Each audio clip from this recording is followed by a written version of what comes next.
Assalamualaikum warahmatullahi wabarakatuh. Saya Mutiara Zaniarneli, NIM 18230066. Berikut merupakan tugas 14 seminar akuntansi keuangan yang bertemakan Human Resource Accounting yang diampu oleh Bapak Febriandi Ananda, SMSI.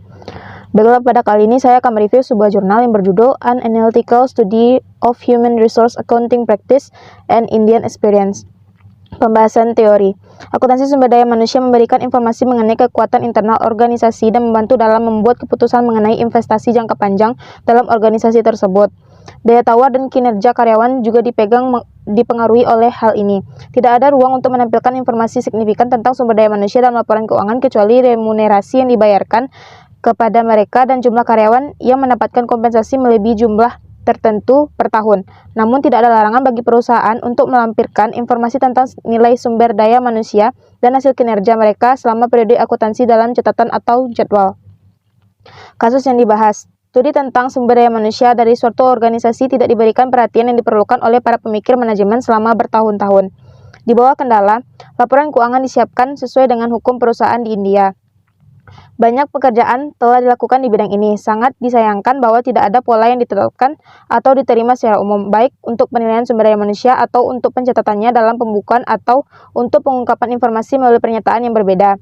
Studi ini berfokus pada perhitungan nilai sumber daya manusia di berbagai tingkat organisasi dan untuk menentukan hasil bagi efisiensi sumber daya manusia. Sampel penelitian. Studi keseluruhan terbatas pada 15 perusahaan yang ada di India. Data yang dikumpulkan tetap adalah jumlah karyawan yang bekerja di organisasi saat ini. Tidak ada informasi tentang karyawan sebelumnya. Periode studi terbatas pada tahun 2007 hingga 2008, dan tidak ada data yang tersedia selama periode ini dari perusahaan yang terpilih. Data yang digunakan dalam penelitian ini adalah data primer. Kuesioner dikirimkan ke perusahaan terpilih dan atas dasar itu data dikumpulkan dan dianalisis.